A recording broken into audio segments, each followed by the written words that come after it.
Welcome back to the Dynasty Dingers podcast. We are back. It's been, I think, 3 weeks. Doc, you've been busy. I've enjoyed the break since regular season fantasy baseball has ended.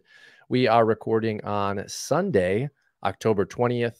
For our returning listeners, welcome back. For our new listeners to Dynasty Dingers, we are a Scout the Statline podcast. If you are a member, we thank you. If you are not a member, pop on over to scoutthestatline.com. Check it out. You'll find the prospect model, weekly and monthly articles. We have our player of the year at each position articles rolling through right now. We are on to outfield next, which was my article. Major league articles, trades, drafts, and much more at the website. Doc, welcome back, buddy. It's been a couple of weeks for us. Yeah, and things are getting weird. I'm got a Garfield shirt, and you haven't done wine. Yeah, wine. Wow, no cigar in the wine. Well, here's the deal. I picked up some weird respiratory.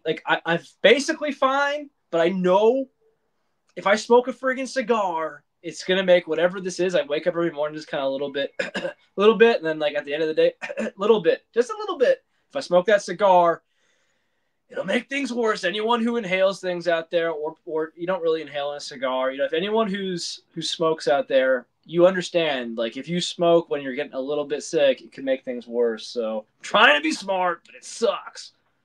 Yeah, you'll be back to it in a little bit here.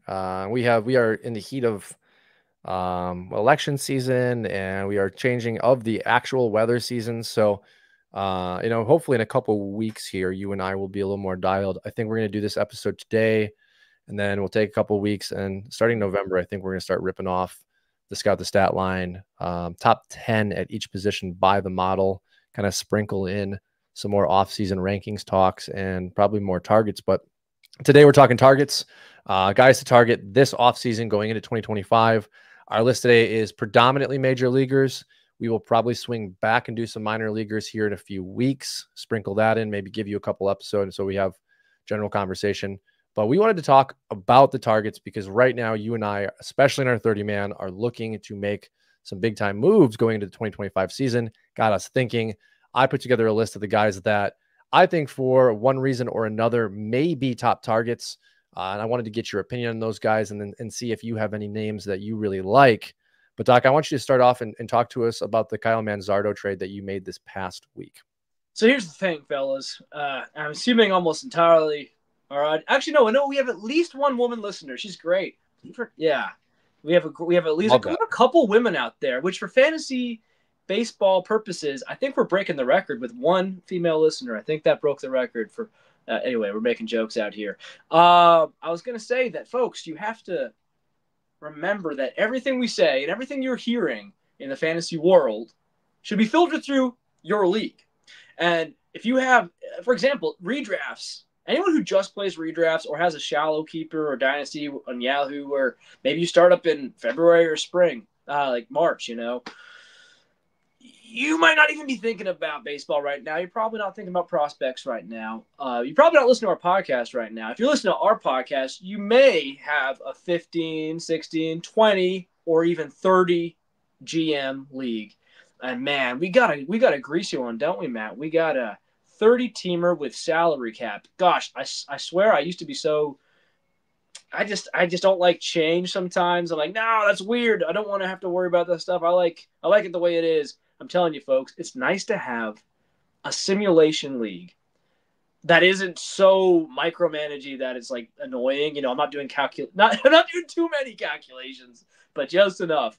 Anyway, this is all to say that our advice can totally change. So Paul Goldschmidt in this league, he was about to get cut.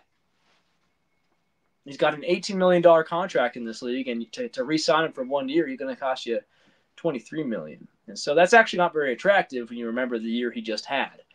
So, you redrafting Goldie, I would probably advise him as actually a bounce back candidate if he doesn't cost you anything in a salary. But for salary, it's if I'm going to take this guy on, A, it better be a deep league.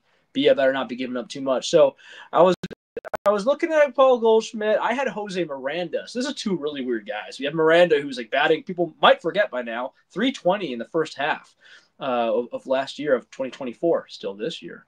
And Goldschmidt was basically the opposite. Worth nothing, worthless the first half, and he started coming alive near the end, showing a little shell of his former self, blasting some bombs. And I needed a first baseman, so I'm like, okay, what do we do here, buddy? Miranda's expiring, Goldschmidt's expiring.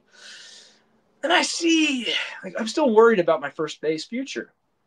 I see Kyle Manzardo's on his roster. And now we can get out of the boring, oh, I don't care about your team, Doc, conversation. And we can get into what you should be looking for in your league, folks. Look for a situation where someone is giving up on a prospect too early. A former top prospect, or so just. I think this is the interesting point, because I want you to tell the listeners exactly what you told me when you talked about this, which is the simple point of, like, you just asked what they thought of Manzardo, which I don't often do. I specifically asked. The words were, "Do you believe in Kyle Manzardo?" There's a couple people reached out to me. They said, "How did you get this?" I asked if they believed in Kyle Manzardo. The guy comes back to me and says, he actually gave me a blurb on why he doesn't. And I'm like, okay, well, most GMs won't do that. Like, they'll try to maybe poker face you a little bit, and you have to read between the lines. They'll say, but maybe they say something like, "Oh, he could be had." I'm not, I'm not too attached. This guy went on like all these reasons why he's actually not a believer. I'm like, thank you for your honesty. I will now acquire him from you. So I ended up just getting Manzardo and throwing in some international picks, which maybe those will come through. But I'm feeling very happy with that. Addressing the now and the later with Goldie and Manzardo. And then, oh my goodness, 5 minutes later, 15 minutes later, after the guy pushes accept, he hits that bomb in the playoffs. So, yeah, we're getting a little bit personal here, but this is a real story from this week, folks. And this is the thing. And actually, that little anecdote at the end there is a good metaphor. Kyle Manzardo, 5 seconds before he hits the home run, what's he done? He kind of been a bust. Is he a platoon guy? Is he boring? Will he be working? Will he be useful for fantasy? We don't know. And then home run value, however incrementally, goes up. Now, if you want to stretch that metaphor out, all it takes is a hot spring next year for him to rekindle that, former top prospect status. And yeah, man, this is what we should be looking for, guys. Like, we don't know. Like, I still don't know if Kyle Manzardo is going to be great, but he's a cheap contract in that league. And we're going to go over a few players today on maybe players we should target. And clearly, Matt, I think you agree that Manzardo is one of those guys. Yeah, and he really, I think when you talk about post-hype sleepers, he is the poster child right now, especially at first base, which is a weaker position still. We talked about Goldschmidt kind of falling off, right? Like, we need some more of these players to kind of push up to the upper echelon. And Manzardo, coming into last year, still was a really sought after and appreciated prospect. Now, after the struggles in the up and down 2024, you're over here having the GM tell you how much he doesn't want him. That's just fantastic. And I like the honesty, because I'm more of an honest trader like that as well. I think it's too early to cut bait on Kyle Manzardo, which is exactly why you acquired him, right? But if you don't like a guy, move him. Like that. That's also totally fair. We play this game to enjoy playing and watching players. If you don't like a guy, go get what you can for him. I've got a number of guys here. You're just going to tell me yes or no whether you want to talk about them or not. The very hot button topic of Wyatt Langford is the next name I have on our list today. Great September. I definitely would rather have him right now than Jordan Walker. That was my statement at the end of August. And Langford is a guy that you love. I've had my issues with. Are you trying to acquire him in all leagues, or where is your temperature with Langford? I'm a value guy. I have him personally also in so many leagues that, like, I just assume I don't really have the itch to scratch. Personally. Would you trade him? Would I? No. So I actually got someone knocking on my door. They're like, "Hey, so can I get him?" And no, this is a terrible time to. It's the only time to trade Wyatt. The only way that right now would be the right time to trade Wyatt Langford would be if you don't believe in him, because he got so hot toward the end of the season that. Yeah, he's kind of rekindled some of that trust, but there's still some lost love here. I think it'll be frankly, it's going to be up to us, man. It's going to be up to the industry to see what people think about him coming in, because really what he did flash near the end was kind of this weird profile that we didn't expect. I talked to you on the phone about this, I think. No, we had a really good conversation on, I think we were actually on Twitter messaging app, which also is hilarious how many different messaging apps you can have conversations with people you're closer with. We just were on Twitter going back and forth about it because I had said to you my concern with Langford, even though I'm buying more into the profile with September's performance, was just who he did the damage against. I had listed to you the pitchers that he hit home runs off of, and 2 of the 6 or 7 were not great. And you brought up a really good contrast, which was, well, let's look at other players and who they're homering off of. My big takeaway, though, for in the conversation you and I had was just like, I feel like September numbers don't matter as much because A, teams are out of it, and B, you have tired arms, and C, because you have minor leaguers getting an opportunity. Like, I believe September can be a little misdirective. Now, if Wyatt comes out in April and is a world beater, hey, looks like September was right. Looks like it took him 5 months to click. The back was probably really a big problem, longer than we thought it was. But I do need to see a little bit more, but I'm way more encouraged going into 2025 than I would have been end of August. Yeah, I mean, I would be more suspicious if he hadn't done it before. So, I mean, he did it at every level. He did it in college. Yes. And then he actually, if you look at June, kind of easy to forget almost. I'm looking at June here, 22 RBIs in June, 6 stolen bases, 309 batting average, 368 OBP. And then I think that was around the time, I don't know, was that right after the injury? I don't know. I actually don't remember off the top of my head right now, but then he slumped for a couple months. And so it's just a weird rookie campaign. And you said you bought into the profile. That's what's so fascinating about him. I'm trying to build this 30-man team in which I have Langford. And I'm like, oh, I need more power. And I'm looking through my guys. I'm like, they're all fast guys. And in my head, I'm like putting Langford as a fast guy now, just because of how much speed he flashed down the stretch there with that, are we looking at a 4? I was kind of thinking peak Wyatt Langford was a 40 home run. I didn't really buy into the stolen bases. I thought maybe they would let him run, like maybe 5 to 10 stolen bases. 10 max. Maybe, something like a gunner profile. Maybe a little bit better on base percentage, something like that. Anyway, now we're getting this weird profile, though, where I still, it's so weird. He's got a 98th percentile sprint speed, so that's not going anywhere anytime soon. I think we're seeing 20-plus stolen bases now. So that actually makes Wyatt Langford a serious fantasy threat if he can tap into even like a fraction of that 40 home run power we thought he'd get. 25-20, is that good? What's 30-20? What happens if the Texas Rangers remember how to play baseball again? Clearly, they're not afraid to spend. So, I think there's huge upside here. And if you look at his profile and the metrics without spending too much more time on him, I'm not going to get into that. Look it up sometime. It's really weird.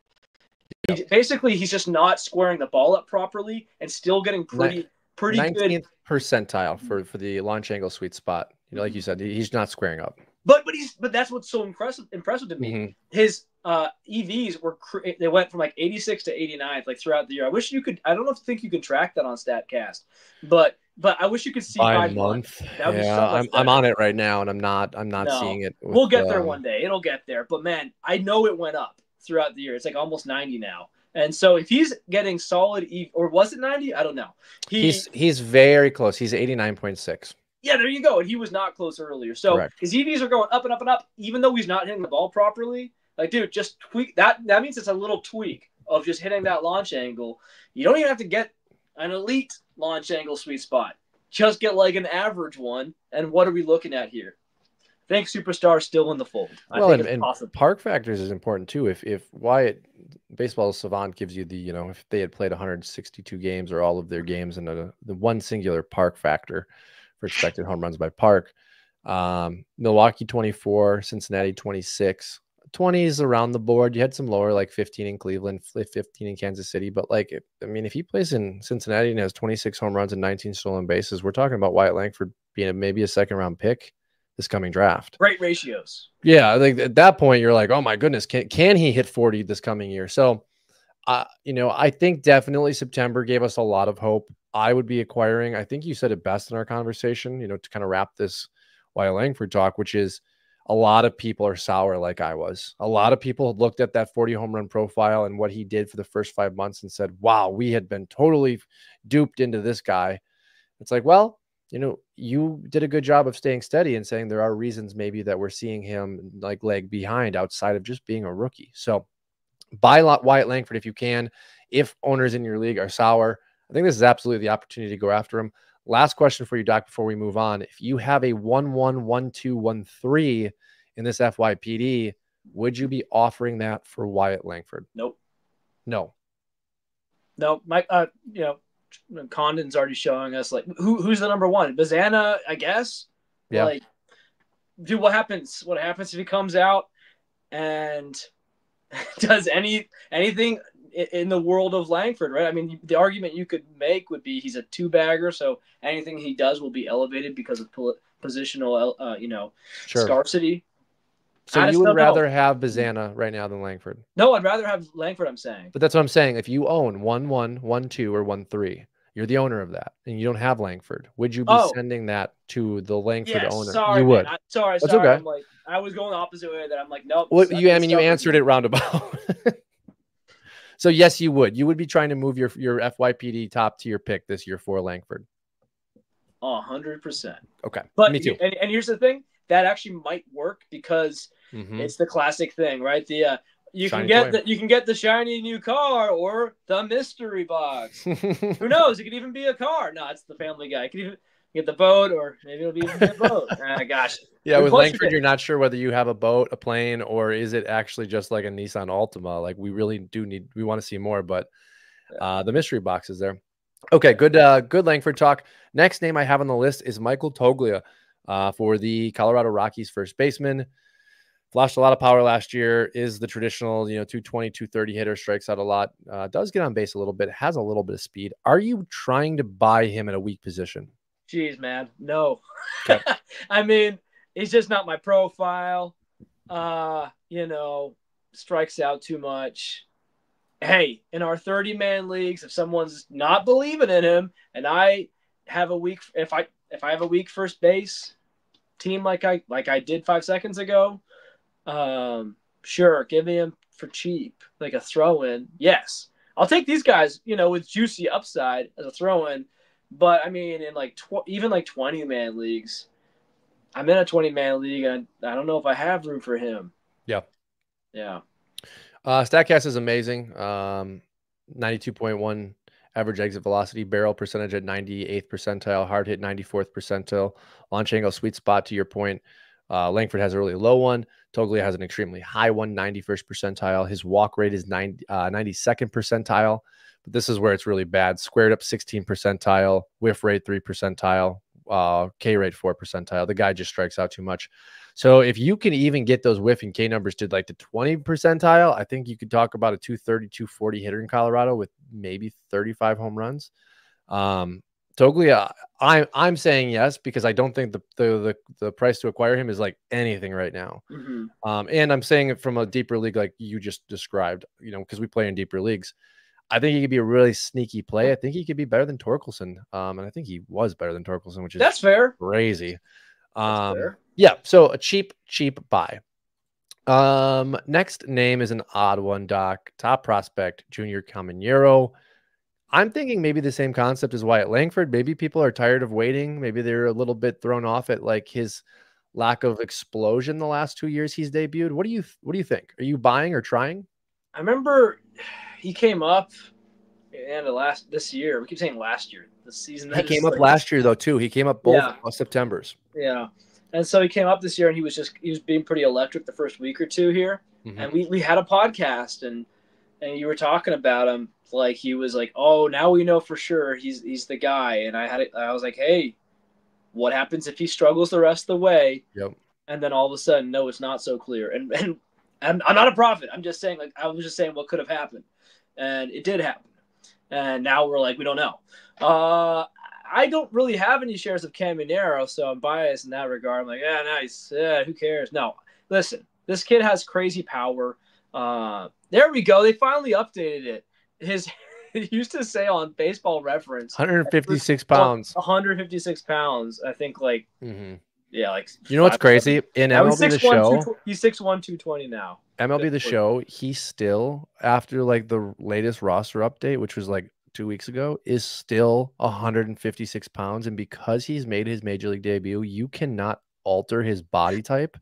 It's infuriating. So, like, basically in any franchise that you start, Junior Caminero is not in existence because he's just not the right profile. No, it doesn't make any sense. So and I used to have a line with these kids, with this guy, guy like Caminero. I'd say, well, go maybe try to buy low. Tell if your fellow GMs aren't aware that he's not actually 156, maybe they'll think he's too tiny to keep this power up.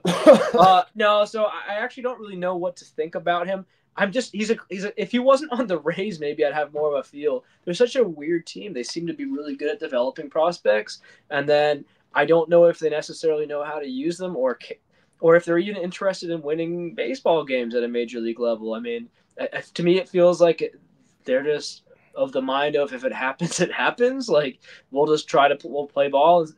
I don't get this fierce winning culture out of the Rays. It seems like they're a farm first system. Yeah, I mean, I think it's hard because we're caught in this period where they developed arms, they acquired arms, they focus on arms.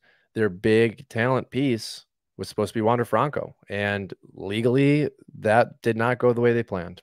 And so here we are caught in between this developmental stage for them, and the Carson Williams, the Junior Caminero, who also should have been with the team in, let's say, May, but he had the hamstring issue or the quad issue. There's a lot of little moving pieces here, and I think a lot of those answers will come in 2025. But now might be the last time to acquire Junior Caminero. Mm-hmm. You also may be paying for him at the last highest price he's at. Like, if he comes out and has a bad 2025, you bought too high. That's just the reality. So I think it's an interesting profile to buy. I'd say in more shallow leagues where teams aren't like, they haven't been bit, in our 30-man, people have been waiting on him for years or Correct. whatever, or they paid premiums to get him.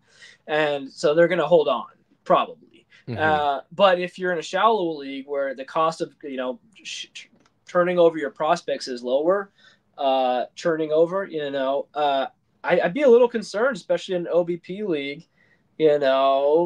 Both seasons under 300 OBP. That one season 7 games, but still, we're not seeing strong on base skills at the major league level. We're still seeing the pop though. 43 games, 6 home runs this year is not bad. I mean, that shows pretty strong. The power is real, and he's still young. He's still so young. I forgot he's only 20 years old. This is crazy. Yeah, dude. I would be of the mind that this might be the best buying point you have left. I think that's where my money is. Yep. Like I said, this analysis pretty much, I said it in my opening sentence. You talked yourself into it. I don't really know how to feel about him. Mm-hmm. But then by the end of it here, I've talked myself into him, especially not remembering he's only 20 years old. I feel like we've just been talking about him for he's just a kid. Just a kid. Yeah. Okay, next name, Chase Delauter, injury-ridden. 4 games in the AFL so far, does have a home run, but batting over 300. Had a great stretch before he hurt himself at Double and Triple A to finish out the season. Are you buying Delauter, or did the injury scare you away? Too scared. Got it. Okay, next one. And I'll just be quick about it. Yeah. I want him to do well, folks. Yes. But availability is how you develop. If you can't be on the field, if you're in the training room the whole time, how are you going to develop? And clearly he's not a polished guy. He's got such crazy power and speed. How much of that will be sapped? He keeps getting lower body injuries in particular. Will he keep running? Maybe he will now. I know that I'm 33 now, so I know that my legs, I didn't play as much as I didn't play sports at as high of a level as Delauter did. I certainly didn't bust my legs up like he did, like he has. He's been breaking his legs, his ankles, his feet, his toes. I don't know, man. I can't imagine at 30 years old he's gonna want, even if he runs for a few years here. I would imagine whatever you think he's gonna do, just prepare for a slowdown in speed later on. Would be my predicament. Would be my prediction. It's funny. I can see you're going to have to help me with the name here. He played for the Indians. He was a DH. He had a stretch for 4 years that was almost incredible. Travis Hafner, career. Kipnis? Jason Kipnis? You remember Travis Hafner? Talking about Travis Hafner. Yeah, where Hafner for 3-4 years was one of the best DHs, if not the best DH to Poppy in the league. And big body guy, kind of like Delauter, where injuries shortened his career. The long swing took him a while to get to the big leagues. But I mean, Delauter had an incredible finish to the year. It's health. Yes. I'm checking in with the owner. I'm seeing where they're at. If I'm flipping Luis Matos and a 3rd round pick, done. If it's a top 50 prospect, I don't know. It's a value play for me for sure. I agree. Okay, next name is a guy that you and I have both been trying to acquire in our 30-man league. Shout out to the guy that we have been talking to back and forth. I'm so sorry I forget your name. I'm in so Bradley, who joined the league and is a listener. Bradley, thank you for listening. And GM of the Atlanta Braves in our fictional league. Yes, but it is our 30-man, and he's very excited to be in. We're excited to have him. You and I have both talked to him a little bit about trades. He's in a great position because he's got some really, really core pieces that still have great value or are weaning value. Jordan Walker is the weaning value that I want to talk about next with you. I obviously am in on Jordan Walker. I've talked about him throughout the last few months. I'm praying for a trade or just playing time in St. Louis next year. Bradley has him. I know that you told me before we jumped on today that he may or may not be in a deal that you're trying to work. So you're clearly buying as well. What are your thoughts? My thoughts are like yours. I don't know if you want me airing this, but you said you pulled an offer out from Jordan Walker, and I'm over here, and I'm not sure where we're going either. He's kind of a problem for me because in this league, salaries. So basically, folks, just to not waste your time, when you promote your prospect, if you do it too early, you can burn a year. So they go from 700,000 to 2 million to 5 million. And then you're jumping 3 million every year if you that's the short version. It's progression. It's fair. Yeah. Now, because someone promoted him way too early, he's a $5 million man instead of a $2 million man. And that just means every year of his career will be more expensive exponentially. And so now it's like it kind of costs you a lot to find out. And to find out who this man is, because he's huge. He's 6'6", 250, and fast. People forget he's fast, too. I don't know if he's really going to run because fast doesn't actually necessarily mean you can know how to steal bases well. Yeah. And with that big of a body, I don't imagine he's super finesse. And the way he defends out there, he's not a strong defender right now. I'm concerned for St. Louis. They're in such a weird spot. Sometimes we have these teams in our leagues, right? In our fantasy leagues where we're like, what are you doing? Are you rebuilding? Are you contending? Who are you? And that's who they are right now. The real life St. Louis Cardinals. I actually just chanced out. I kind of like them. I chanced out and I got them in our 30-man league, so I am the St. Louis Cardinals.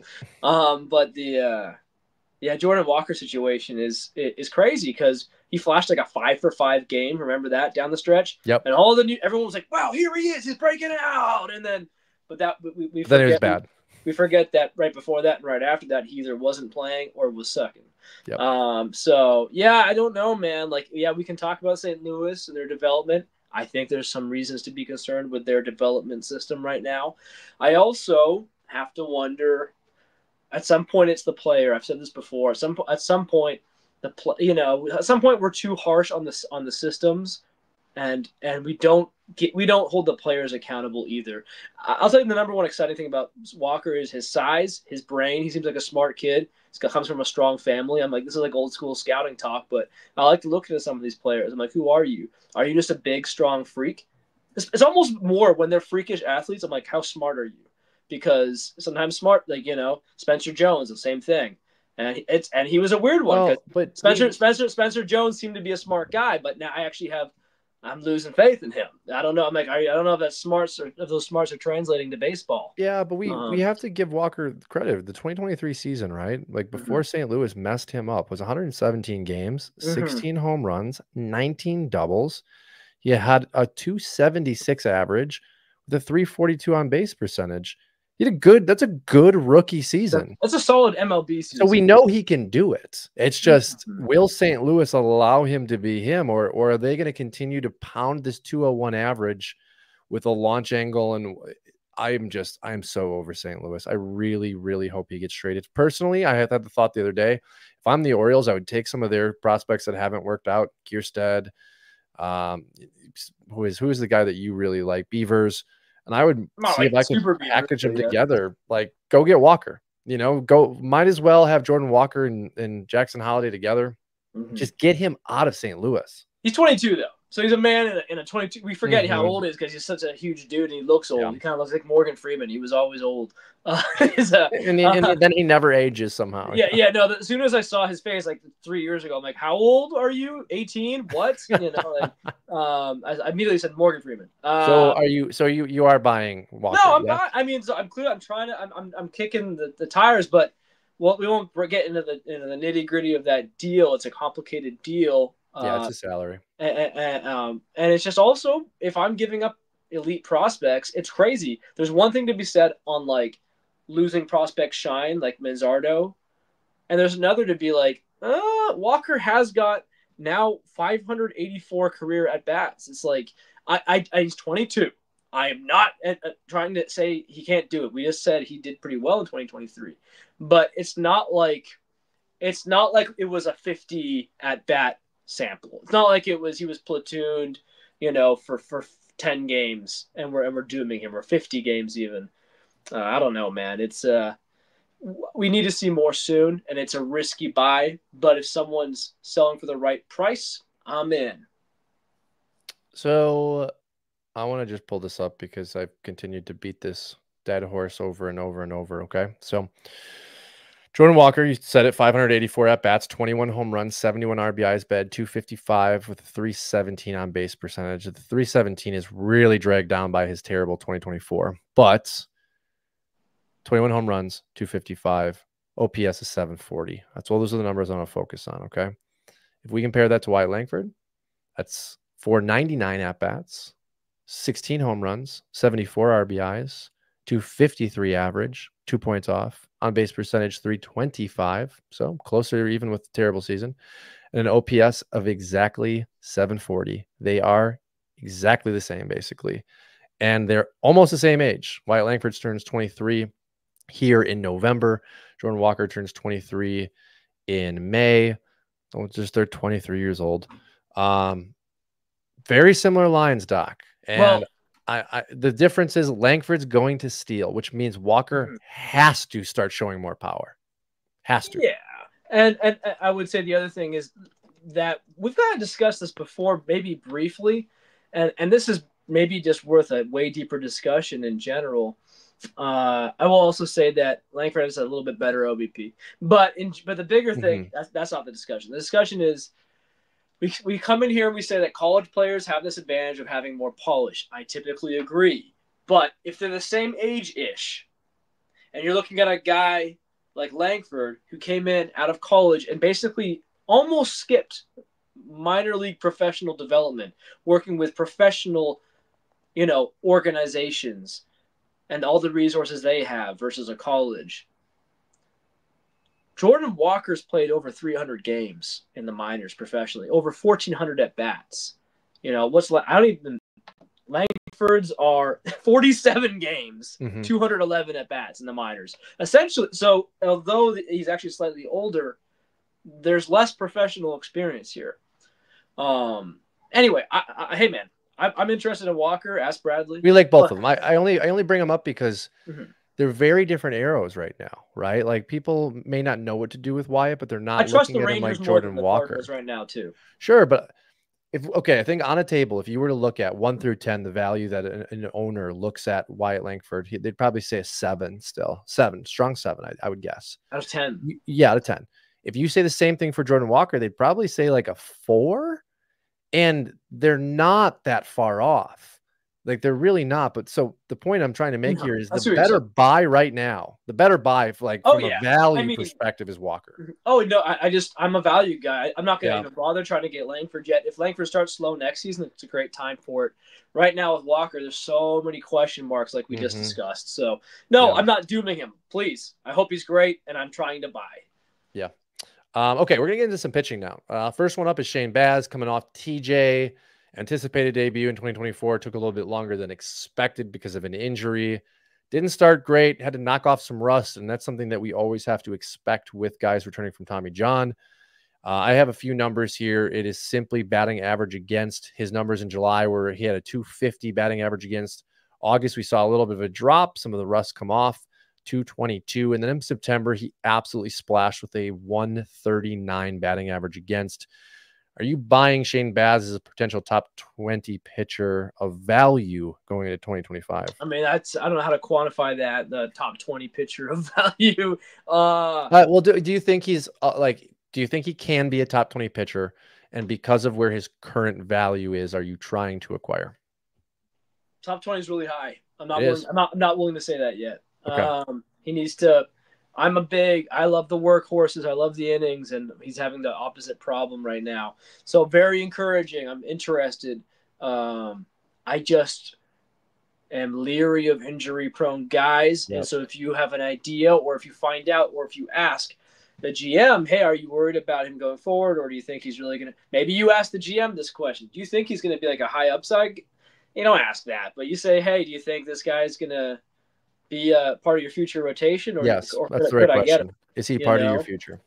Yeah. Can we make a deal here?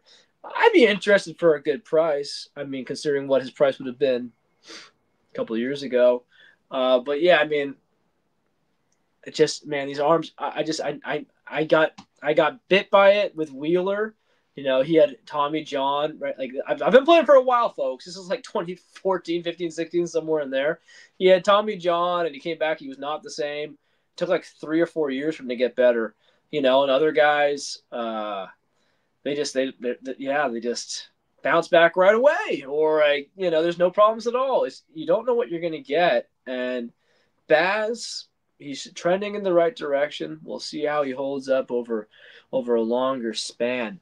I guess that's where I would be with him. It's just value play, not spending too much. I'd rather look for the next Baz who isn't, banged up right now and has logged the innings. Well, and also on the Rays, right? The Rays make things a little more difficult for us. Let me jump in on here.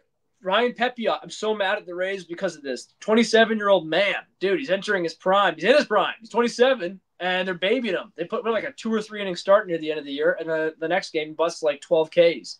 That guy costing me playoffs. Right? All right, so this was brought up on The Athletic, and I'm so glad you brought up Pepiot because they were throwing "Would you rather" on the episode, and it was Pepiot or Baz. Who would you rather have? Pep.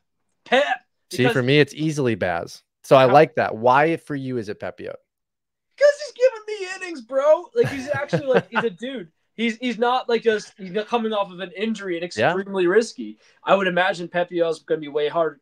I don't know how much harder. I feel like he's not priced as high as he should be. I would agree with that. Partially because of the Rays. I've had a couple people casually be like, "Oh, maybe you should like throw in Pepiot here." And I'm like, you know what? I think people are trying to beat the market in our league. There's some smart GMs in our league. Also, it is smarter to ask for a throw in than it is to actually target somebody sometimes.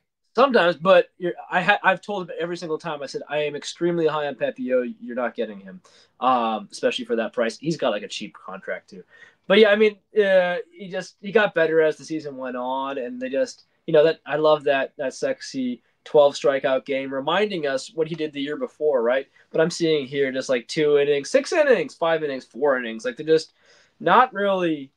And the pitch counts are so low near the end. I don't know. They babied him. I guess they figured it was a lost season. But yeah, he's 27. He just turned 27, so he's young. But another Indianapolis. He's an Indiana boy. I'm hoping the best for him. He's at the age where the Rays, I'm hoping, are just should let him go. They're gonna let him go finally. Yeah. It should have been last year, but whatever. Yeah, 130 innings pitched in 2024. So Pepiot probably the 160, 170 mark at the high end.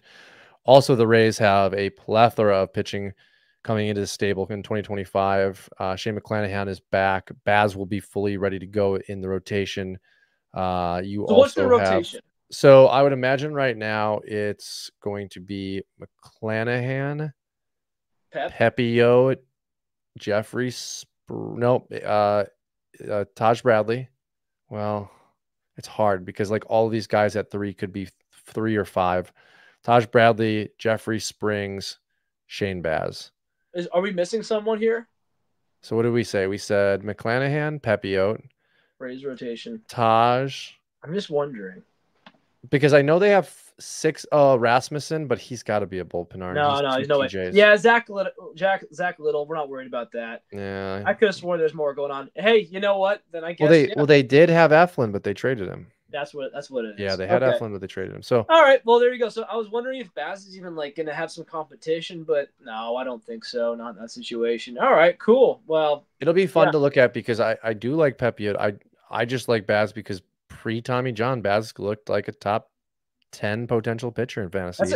I think that could be if instead of like playing the would you rather. I mean, I guess if we want to rally around the Rays here, all Can of a we have them sudden. both? No, I mean like that's a pretty fun Oh, Pepio. It is this Pepio. rotation could be easily the best in baseball. You're talking about, the number 5 starter potentially in my rotation being Taj Bradley, Yeah. who when Taj is on, he's lights out. When he's off, he's not good. Okay, we've spent a lot on the Rays. Next name was a big time fantasy playoff riser, performer, definitely helped some teams down the stretch. It's Bowden Francis, 28 years old. Came into the year with a lot of hype, or at least a little bit of hype in our circles, did not perform well. And then at the end of the year, really came on incredibly strong. Francis's batting average against in April was 300. June was 253. July was 286, almost unusable. He was unusable in the first half. August, he had a .089 batting average against. And then in September, he finished with a .17. So, Doc, probably not a great time to be buying Bowden Francis, but I don't think everybody is 100% in. Do you want him? Are you trying to acquire him? Oh, you helped me win. You helped me win the 20-man Dynasty Guru redraft. Hey. Yeah, I'm pretty sure I got him off waivers for like cheap. I was running out of free agent fab, Yeah. I mean, a 20-man league he was out there. That's how bad he was. Yes. Yeah, exactly. And yeah, I just picked him up, and by the end of it, I was starting him with extreme confidence. So yeah, I mean, great if you can get him. I'm not like a huge expert on the guy. I just know that he was super hyped before. Not super hyped. There was some fair level of hype before all this, and then he started out, kind of wiped that out. So hey, I'd look for a manager who maybe is feeling a little scorned. Maybe they didn't get lucky. Maybe he helped drive them out of playoff contention early on, and maybe they're not so quick to forgive. I think he's another perfect candidate. And you mentioned it earlier with Caminero and in league size. If you're in a smaller league size at 10, 12, Francis is probably more accessible because he's not going to be the 2 or the 3 of that rotation, right? In our 30-man, Francis is probably the 3rd best pitcher on the roster. He would be on my team. So if you're in a 12 or a 10, like the owner's probably willing to give him up. And Francis, for what he flashed, I mean, if he can put together a full season of what he did, you're talking about a top 10 fantasy pitcher. He won't do that, I don't think, but he probably can give you, I think, like Tanner Bybee numbers over the course of the season. What do you think? I think it's probably a good comp, right? Yeah. I mean, Toronto needs it. Yeah, well, he's gonna have innings. Yeah, no, I think for give us 100 innings this year. Yeah, you'll see a nice bump next year. Yeah, I mean, I'm buying him. I don't know what his stuff is like. What does he throw? Do we know? I don't know much about him. I know he was an underlying stat darling coming into the year. Everyone liked the rise of his fastball, and I hate talking about a pitcher. I don't really know his stuff, but I just know his numbers for fantasy purposes, folks, and that's why you're here. We're just phenomenal near the end, and he really didn't lean on the strikeouts to end the season. I mean, that was something that I noticed in each one of his box scores was just the fact that he was going these 7, 8, 9 innings at the end, and it was like 2 strikeouts. Yes. It was very surprising. Yeah, well, and that's interesting too. Some guys that'll change their approach to be more sustainable. At the end of the day, people forget that a pitcher's job isn't to have an amazing K9 or to have the nastiest stuff. Plus, he was so. It's about run prevention. It's about It's actually not even about keeping runners off the base paths. It's just run prevention. Doesn't really matter how you do it. Teams in real life will put up with it if you are stopping runs. And so August 7th, 5 innings, 2 runs, 1 home run. This is where he just goes on the stretch. August 12th, 7 innings, 1 home run, 8 Ks, 1 run allowed. August 18th, 7 innings, 3 hits, no runs, 7 Ks. August 28th, 8 innings, 1 hit, 1 run, 1 home run in those 8 innings, 3 walks. Not great, but it's 8 innings, 12 strikeouts against the Angels. That's the Angels. Boston on the 29th, 7 innings, 1 hit, no walks, 5 Ks. September 4th, 6 innings, 3 runs, 2 home runs. So the when he gives up runs, it's because of home runs. 6 strikeouts. The 11th, 8 innings, 1K, 1 run, 1 hit, 1 home run. If he doesn't give up a home run, you got to win. You got 6 innings in the bag. He might strike out 1. He might strike out 12. I mean, this is a crazy profile. He's all over the board, but I love what I see. Yeah. The run prevention.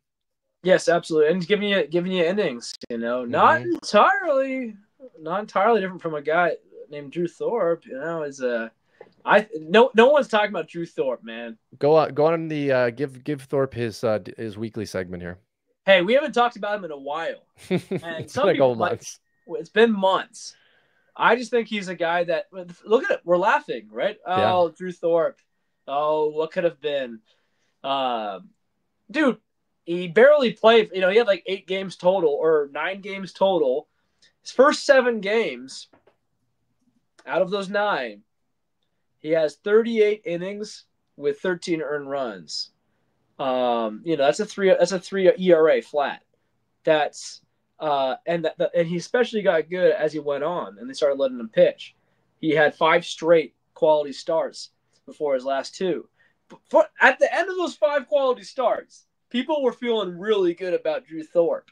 He was looking like prime Miles Michaels. Oh, this guy, like I'm talking about, just run prevention. He's just getting the job done. He's an old school grinder, big presence on the mound. And then his last 2 games, he completely implodes and gets a flexor strain. And we have to ask ourselves, did he just get a flexor strain? Yeah. Or was he pitching through it the last 2 starts? That would make a lot of sense. A guy who's already not blasting a lot of heat. I'll never get over how people are like, oh, Drew Thorpe, he's never going to last. He only throws, 90, 91? I'm like, what's Justin Steele doing with way less pitches? It's clearly possible. And so I'll be rooting for him as the underdog. Funny enough, in our 30-man, the Drew Thorpe owner will not move him. I'm like, the frig, man. Like, come on. I got the one guy. Clearly a listener of ours. He listened to how excited we were. Hey, just if your GM is who owns Drew Thorpe is like Matt here and giving me condescending eyes on Drew Thorpe. Hey, listen, we were both believers. I'm still a believer. I still am.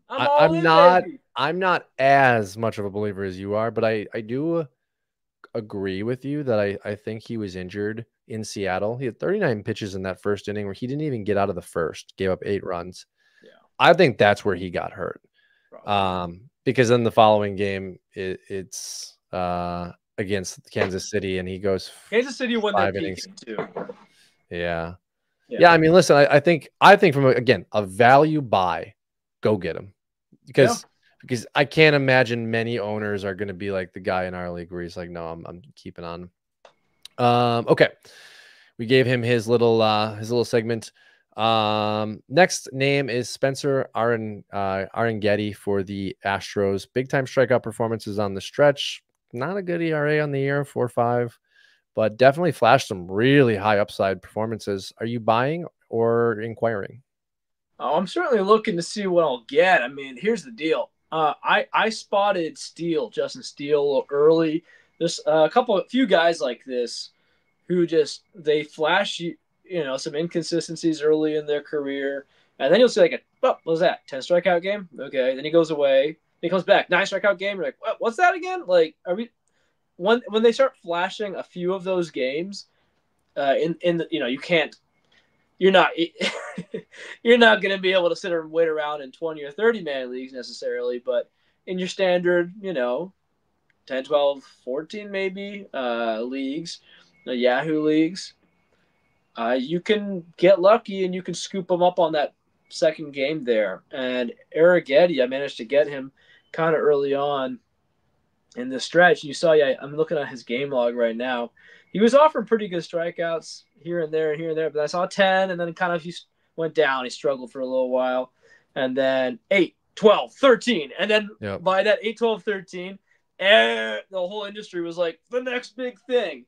You can't wait, you can't wait that long. Who did he get blown up against? Because there was a gimme game where he gave up 7 or 8 runs and really hurt people's ratios in September. Do you see it on his game log? Was it Kansas City? No, it wasn't as bad as Cincinnati. Cincinnati. It was at Cincy, but he didn't get out of the first. He got 0.2 innings. with 9 runs, but only 3 earned runs somehow. Okay. So they gave him the saving grace, which But was 3 the runs in air. .2 is bad. Not good. Not But good. nine is way worse. That is worse. That's Thorpe. That's what Thorpe would do. What would Thorpe do? Yeah, that should be a segment. What should Thorpe do? Yeah. Yeah, man. So I am buying. I mean, dude, Okay. he's a strikeout machine.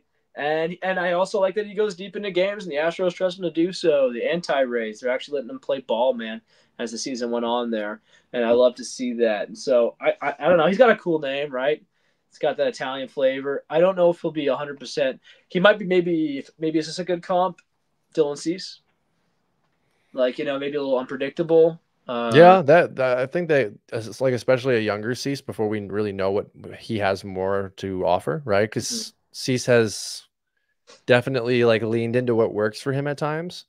I think that's nice. I think if you're looking at Arrighetti next year, like that's probably what you're hoping for is Dylan Cease, right? Second, third year. Yeah, I don't know. He's still so. I mean, 24 is it? Pitchers is kind of a different game, right? So Yeah. I get more comfortable when they actually are 27, 28. Like that's actually the Pepio. Mm-hmm. Bowden Francis is 28. We don't think about that, but Yep. yeah, but I mean, it doesn't really matter. You can see a guy go pretty late. I mean, David Robertson's still effective at like 39, so Yeah. it's different. Kirby Yates too, especially the relievers. Next name on the list, really, really exciting season. That's gonna be Lawrence Butler, 22 home runs, 18 stolen bases, but 262. Had 2 different games where he hit 3 home runs. Kind of to your like, the strikeouts, like that definitely pops. When you look at the distance on some of his home runs, he's got big boy power. His numbers on Baseball Savant are flashing red. Exit velocity at 91.1 average. But really, more importantly, he kind of got the strikeouts under control in the second half, which was kind of holding his game back in the previous couple of years, dating back to his prospect. Are you buying Lawrence Butler, Doc? I mean, the second half is so tempting, right? Mm-hmm. I think I think I am buying. It's more. It's. I think I'm buying. I know I picked him up. I'm not sure if are you in that league? There was a weird league we did like halfway through the season. There's a draft anyway. I bought in, and I wasn't really believing him before, and the first half was very confirmation bias centric for me. I was like, yeah, no, this guy strikes out too much. Yeah, probably not going to work out. Oakland, yeah, another mid guy, whatever. And RIP Oakland. Welcome to Sacramento. But I don't know, man. He just pretty much crushed it the second half of the season, batting 300. I'm watching the strikeouts, but that power and speed, he doesn't have to be hitting 300 the second half. Call it in the middle, right? Just hit. If he hits 250 batting average, that's fine. That's fine if you can do 2020. And I think this guy is a 2020 candidate. He's only 24 years old. He's got the size, got the speed. I wish I had him more places because I wasn't really buying in. So that's a little humble pie. Yeah, I think we could have a potential star here. It all depends. Do we see him take yet another step forward? It was really going to be that key. If he can turn his plate discipline even just a few ticks higher in the right direction, we're talking about a guy that can really leverage this power. And I mean, every week I was waiting for him to kind of fall back into his own old trends, and the strikeouts just continued to be in check. So when you're talking about 22 home runs and 18 stolen bases, like you're right, 2020, but I'm thinking 30-20. Maybe we're talking about a guy that embraces the role of star, and what we're not talking about here, Doc, is he's headed to a AAA park. Mm-hmm. In this lineup he's got Brett Rooker. They didn't trade Rooker, which was surprising. Maybe they trade Rooker this offseason. I don't know, but this isn't as bad of a lineup going into 2025 as it was going into 2024. JJ Bleday in that lineup. Like, I'm starting to kind of get excited about some of the players on the A's because it's not as horrible as it was. Yeah. No, they're making some big improvements. Rooker's looking like he's kind of doing this Matt Olson thing where he's just, late bloomer, stud. I'm buying into Rooker now. I mean, I think everyone is. I don't think it's a revolutionary statement anymore. Probably the last guy in. But with Butler, there's probably going to be some people who still aren't fully in yet. I'm not fully in, but Yeah, I mean, it's a weird. If you look, it's fun to look at his months. I like splits. Splits Yep. are fun. If you want to pick out a red flag, he's actually worse against righties pretty considerably, which is like that's a red flag. I have no problem, especially in deeper leagues with a strong side platoon, facing righties because most of your pitchers are going to be righties. If you're a lefty specialist, and that's the thing with Jordan Walker, that's another weird thing. I'm not going to spend much time on it, but Marmol, the manager for the Cards, is trying to make Jordan Walker a left. He's only hitting lefties. And even though his split say he's better against righties, what's going on, St. Louis? Back to Lawrence. Marmol's an idiot. Yeah, it sucks. I like his fire, but I don't like anything else. Lawrence Butler, he is, he's got a little bit of shadier splits against the righties. But you look at his July, 10 home runs. To August, 8 home runs. Mm-hmm. Then he came back to being a human being in September with 2. And it's like, but he still had 6 stolen bases. He still hit well. It's just, I guess we're going to have to find out who is this guy. He had 2 outlandish months. Like 18 home runs is a great season for a lot of players. Never mind 2 months. But then the first 3 months, like he was playing games. It wasn't like he wasn't playing these other months. So who is It's crazy because I don't remember just moderately average to above average replacement players like Lawrence's stats from this year represent. Popping 2 different 3 home run games. That's like, oh, you take note on the first one. On the second one, you're like, okay, so this guy, he has star in him. It's just, can he do it on a consistent basis? September is a great representation of that. Like, you don't want to see a star hitting 2 home runs in any month, right? Like, that's always a bit of a concern. And we've seen that with Julio Rodriguez, right? Like, you start to lose that star appeal when you can't get to 3 or 4 or 5. Yeah. Yeah. But he still gave us 6 stolen bases, and that's the thing, right? Like, I think 30-30 is like definitely a peak season. Yeah, it's a potential, right? And you want to acquire that. Like, if there's a guy that could go 30-30, we talked about Wyatt Langford possibly doing that. Like, you can get Lawrence Butler again in the same Jordan Walker context of what's the value and what's the price. Lawrence Butler is cheaper than Wyatt Langford right now, I'd have to imagine. Yes.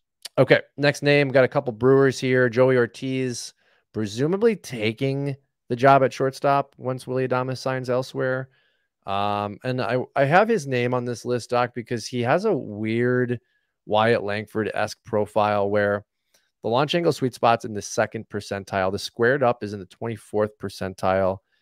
He's not the same hitter that Langford is. He doesn't have nearly as much power, but he can get to it. If you look at his home runs, especially his pulled home runs, it's definitely where his power is. I think Joey Ortiz could be a 2020 guy for Milwaukee next season or in a couple seasons. Are you trying to buy him right now? Everyone loves him more than I do. That's the problem. Yeah, like he's this guy where like you'll have like I know Beck on the Twitter X is. See, you need to be careful though because there's a lot of us Brewer fans out there. Beck's a Brewer fan. I'm a Brewer fan. Anderson's a Brewer. You got a lot of Brewer fans. Yeah, so yeah, there's people who are just they're really into Joey Ortiz and they influence other people, right? And so and obviously a 5'9", 180-pound guy up the middle. It's like cool. I think he's like a 15-15 guy. Yeah. And frankly, he actually showed he might not even be 15 home runs. Maybe that might be his peak. I don't know, right? 15-15 peak with like solid ratio, decent, like 270, 330. Like it's a guy in a deeper league who's like a solid, glue guy. We're talking about your shortstop situation at 30 man. Yes. You'd love to have him there. And I'm trying to acquire him. Yeah, no, there you go. But people like him more. Like his upside to me is just like his brand value. Maybe you're right. Maybe it's because of certain analysts are just more excited than his.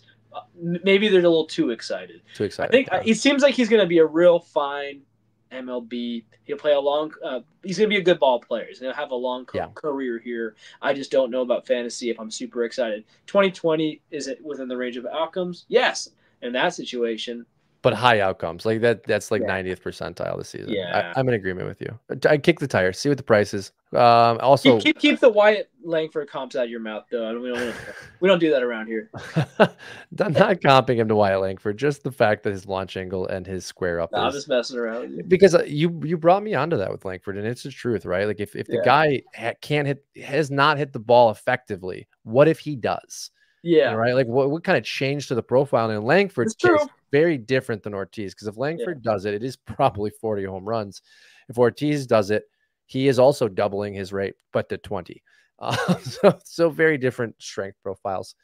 Okay, next Milwaukee Brewer is Garrett Mitchell, who had a very, very sneaky good season. Not necessarily a guy that people are thinking as like potential star, but Doc, there are some in the industry, myself included, that think could see Garrett Mitchell as actually like maybe an all-star. Are you buying into any of the Garrett Mitchell hype? I guess there's too many of you Brewer fans because I think that's another guy. Another, like Sal Frelick's another guy. I'm Okay, like, but yeah, Sal Frelick he's never he just does he can't physically. yeah. I don't know. It looks like he hit all his homers off of righties. Is he a righty platoon guy? He can seem to he actually has a better batting average against lefties, Mitchell. Uh, I don't really know what to make about him. He screams mid. He fell off the last month, but he actually over the like his numbers this year in only 69 games gives you 8 home runs, 11 stolen bases. Double that games played. Is it 15-20? Is that a guy? Like that's a guy, with 255, 242. But we just have to I just don't know how excited I'm getting over him. Milwaukee seems to like platoons, so Mhm. I don't think he's an everyday guy. How's his defense? I don't know. Well, that's the thing. Him and Frelick are both. I don't want to call him elite defenders. Frelick's an elite yeah. defender. Mitchell's Dude, a he's real big. He's good bigger than I defender. thought. I pictured him Yeah, at he's a like big kid. 6'1", like 170, like one of those lean guys. I didn't really know Well, that. no, and that's the thing. Like Mitchell has the body, Okay. and I mean, he homered in the playoffs, right? That was a really big moment. 26 years old. Like I am all in. I think Mitchell, especially in our 30 man, could be a guy that's a top 30 outfielder. Okay. And because 224 plate appearances, 8 home runs, 11 stolen bases. He homers in a big moment in the playoffs. He has a good postseason, even though it was only 3 games. 342 OBP. Like I'm on board for give him a starting shot. Give him 130 games and let's see what we got. And if he's not good, so be it. But this could be a 20 home run, 20 stolen base guy. And he's fast. Like he was drafted for speed. This could be a 2030 guy if he's given a full season. Because if you look at 224 plate appearances, multiply that by 3 if he's an actual starter. That's 30 stolen bases. What are you trying to send for him right now? I give up a second round pick and a 30, and I give up a fourth round pick. I'll tell you this is better. I would swap Heliot Ramos straight up for him right now. Okay, so is that deal? Has that deal been sent? I see No, you. but I will send it tonight because Heliot Okay. Ramos, I'm trying to kick around for some other players, but like Ramos is a pretty good solid player in a 30 man. He's not in shallower leagues because he has such crazy splits, but I think Mitchell's a safer play than Ramos, and Ramos is a buzzier hot player because of his 2024. Mm-hmm. All right, man. Well, that's fair. I think that's if you believe that with Mitchell, that's a smart deal. I Mm-hmm. like Ramos's upside more, but certainly My Mitchell. fear is you're right. My fear is that he is a platoon guy because you're right. Milwaukee's just so analytical. Yeah. Okay, 2 more names. Then we got some real quick playoff thoughts and how it affects their stock. Those guys that we're going to talk about. Kyle Harrison for the Giants. Buying, selling, targeting, yes or no? Bro, I feel like Kyle Harrison went from like Yes. top 3 pitching prospect to He did. I mean, he mid guy was, no yes. one cares about overnight. Yes. What the frig happened? And he's like playing in a pitcher's park too, right? Sounds like a great buying opportunity, doesn't it? It does, but it's like his FIP's bad too. His fastball is weird. Like the idea was that I know I did my work on Harrison. So Harrison, he basically had this weird like almost submarine kind of. He's got this weird delivery, and so his low to mid 90s fastball plays up was the idea Okay. because by the time they're tracking it, it just comes in faster. It feels like it's coming in faster, something along those lines. And so it would give minor leaguers hard times. And I believe he's got a filthy slider too. Now that said, I think I was more like 2 years ago doing my work on Kyle Harrison guy. Hey, folks, I got jobs. Okay, I got like 7 careers. Don't worry about it. But But but this is the thing, and you've said it before on the show. If you believed in him once, when you got a price of where he's at, because he's not, the well, underlying numbers are not good for him right now. But I, there was I, pedigree. I know what you're saying. Is like, yeah, if you believe in your guy, stick with your guy. But I'm not saying that necessarily I was a Harrison guy. In fact, I dealt him before he got called up. Sure. In one league where I had him. I guess I'm saying if you had believed in him at one point, now's not a bad time to go out and just take a flyer on him. If Yeah, that's the no, price. yeah, for sure. I don't mean this guy's like. I remember the deal was he needed to develop his third pitch, and just see what he could do with with his arsenal. And clearly the hitters in the major league level are not being fooled right now. We're looking at a 4.56 ERA this season, 1.34 WHIP, and this is over 124 innings. I love the innings, it's nice, but we maybe end up looking at he's only 22. That was a 22 season. I was gonna say maybe Yeah, he he's ends up young. he's just this grinder type. He's 20. He just turned 23. Maybe he's a guy who he's more of like a low end of the rotation sort of deal. We'll find out. He's going to be in a pitcher's park, I think my concern's up because that you would expect the Giants to be a bit more forgiving with pitchers who offer this kind of upside. All right, last name before we get into the playoff guys. This one's for you. I tossed it on there. I have him in our 30-man. We've talked about that before, but that's Ryan Weathers. The finger injury this year completely threw the season off. You had liked him early. Are you still in and trying to acquire, or are you kind of like, what the heck happened there? What do you won't sell him? I'll give you Jordan Beck for him right I now. will not take Jordan Beck, but maybe in other On air leagues. deals, bro. Not taking Jordan Beck. I may consider it if my pitching were deeper, but Ryan Weathers is like my third best pitcher right now. Nestor Cortez. Nasty Nestor's not a bad offer, but I have more $17 faith. million contract. Yeah, I have more faith in Weathers. $7,000 or 70,000. Was it $700,000 contract? Anyway, I like Ryan Weathers. I don't want to hype him up too much. I'm a big believer, man. He's kind of in the Reese Olson vein for me. These guys who I don't know if they're necessarily like our sexiest top 10 fantasy starter guys, but they're really, I think they're going to be solid mid rotation, both in real life and people will hear that phrase, right? Mid rotation. It's like, well, I'm not imagining like the worst rotation in the league. I'm imagining like one solid ace, like absolute stud ace, like a really good second guy. And then maybe mid rotation could be, maybe that's the second guy, maybe it's a third, probably not the fourth. I don't know if I think about mid rotation as fourth. I guess I think about it as roughly your number 3 guy, maybe fourth in a really good rotation.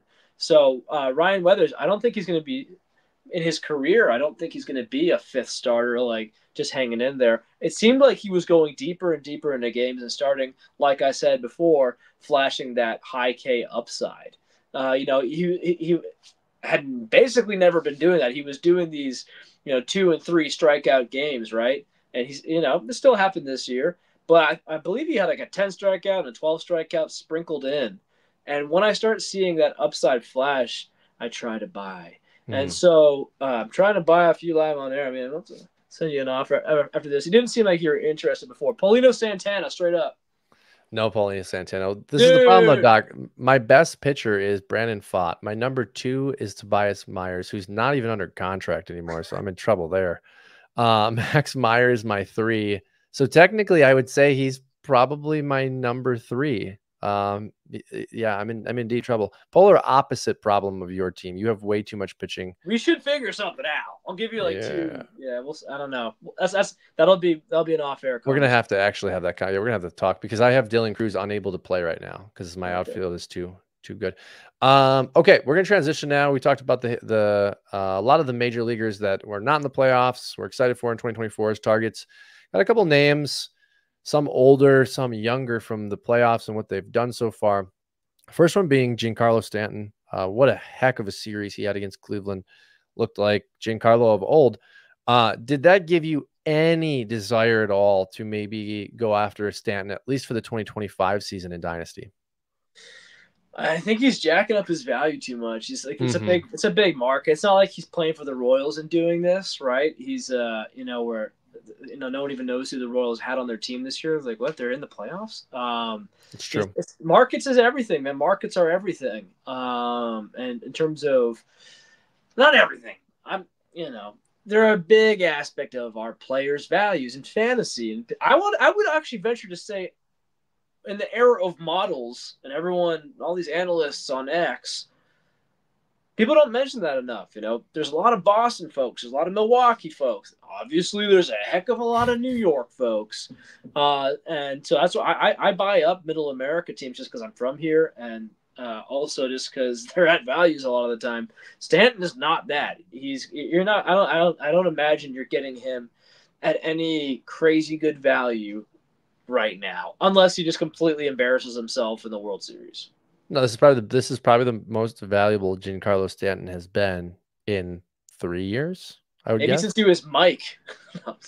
Yeah, I mean, No, probably that's since a way back. That's ways back. probably since his first year with the Yankees, when you saw the more injuries catch up to him, and ever since then it's just been injury after injury. But he was great. I guess I have him on this list because if you are an owner of him in Dynasty, I think at this point, sell him if you can, because to what we just said, highest value. But also, secondly, if no one wants to buy him for anything reasonable, like you can actually look at 2025 as him being usable, because he was getting close to unusable in fantasy with his injuries and his lack of production. Yeah, I agree. No, yeah, you missed the. There were some people out there. I can't give credit right now. I forget. I want to say like Scott White, maybe not. But there was people. Okay. There were a couple people out there saying maybe try Stanton, maybe. Yeah, I mean, he's been incredible. Next name on the list, and I'm laughing because he just homered and he's just continuing to just dominate this postseason, is Mark Vientos. The game is now 6-3. Los Angeles has the lead. He just had a 2-run home run. 5 home runs in the playoffs right now for Vientos. He's batting over 300. He's batting 333. He's the best New York Met next to Jesse Winker and Frankie Lindor in the playoffs, and he's by far the best to Lindor. Do you think his postseason performance is indicative of maybe more of a profile to look at for 2025? Because I wasn't fully sold on the 2024 production from Vientos, but for me, this postseason has solidified Vientos has a chance at a top 5 third base next season. Top 5 is pretty heavy, but it is. I think you're right. I think you're right though, because he slumped so hard in September. Yeah. Gosh, he kicked my butt. Like, because of him and whoever the heck I mentioned earlier, Pepio didn't help either. Them playing him 2 innings, but yeah, Vientos was so good all year in this. He wasn't given a shot early on, and so his numbers were like 20 home runs in 70 games, something's ridiculous. He ended up with still 27 home runs in 111 games and 266 batting average and 322 OBP. Did not, but then that 837 OPS is the sexy number there. Here's the thing. I think he's like 6'4", 200 pounds. How old? 24, I want to say. Yeah, 24 years old. 24 on the dot. Nice job, yeah. Yeah. This is why we just guess around here, folks. We got good instincts. Yeah, I got him. I've been writing articles on Vientos all year. I've been hyping him up all year, and even though he crushed some of my teams in the playoffs by being bad, even with that bad finish of the season, those numbers are still fantastic. Specifically, the power numbers: 27 home runs, and what does he do in 50 more games? I'm not sure if he'll play a full season health wise, but that's crazy. Yeah. That's 30 plus home runs. And he's young. Let's imagine he's got a better year in him. This man has 40 home runs in that bat. I don't know if we'll ever get to them, but he has them there. That is peak out. So, yeah, I mean, the kid, what he's doing in the playoffs, Doc, 5 home runs, batting 333. This is what I'm saying. Yeah, and this is why I bring up in the playoffs now. The Dodgers are a bad representation of this, but it's like this is against playoff pitching. He's doing it against the guys when it matters, and I just have to imagine third base becoming a weaker position that he has a chance to do that top 5 finish. Do you think the price though now is unacquirable? It's not unacquirable, but if it's a Mets fan or anyone paying attention to the playoffs, it's getting worse. Are you selling him? No.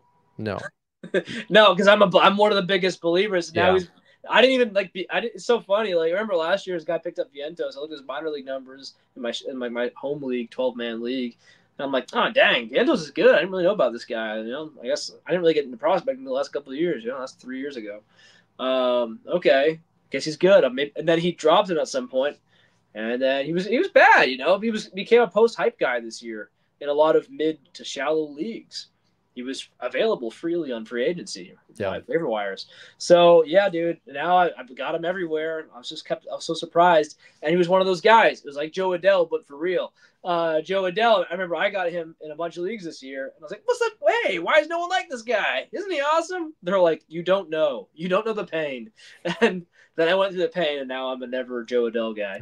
But I never went through the pain with Vientos, so I guess I got a little lucky there. The first, I didn't own him in 22 or 23 when he was just really not looking like a guy. And this is baseball. This is why I say things like, it could take 3 or 4 years. Maybe and we've talked all over about 25 to 29-year-old breakouts. Yeah.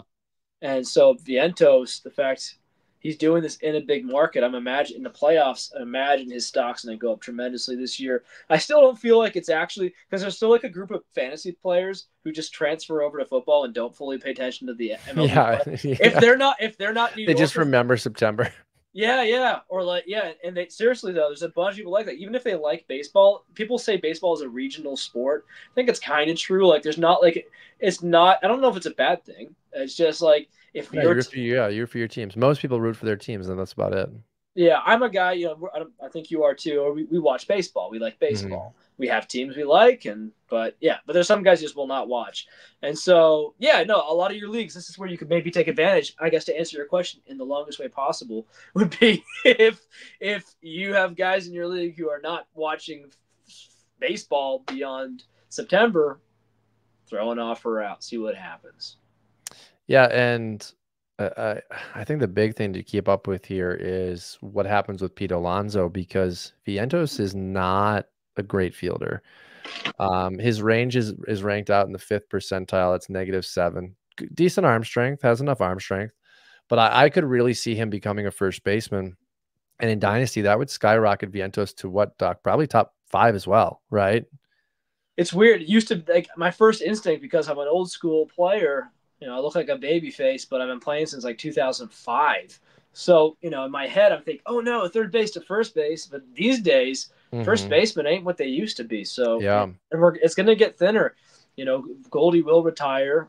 Freddie will one day retire. And he is hanging on by a thread this season. So, like, what does next year look like, right? Yeah, he's getting older. Yeah, and Freddie doesn't seem to be. I don't know what's up with this guy. He's drinking some adrenochrome or something. He'll put he's like 50. He looks like Freddie doesn't look like he's slowing down, huh?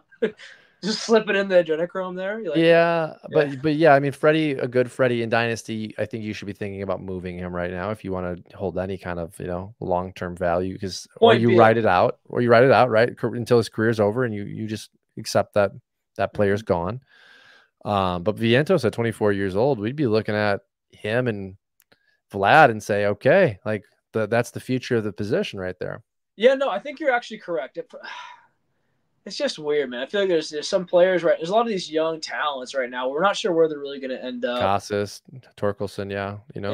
Like there are question marks. Yeah, some people are saying, I'm not sure if Nolan Gorman even has a future in the big leagues, but if he ever shifts over to like first or third, maybe he doesn't have to worry about working on his defense so much at first base. The bat.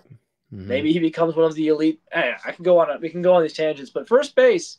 Yeah, it used to be a place where that was your best hitter. Now it's not always a thing like that. We have one final name. It's a guy that you've penciled in. I want to make sure you get a chance to talk about him. He was also a playoff performer, so kind of fits into the segment. Last name of the day is Reese Olson. You are clearly targeting, yes? I own him in most leagues. Mm-hmm. Trying to get him in our 30, man.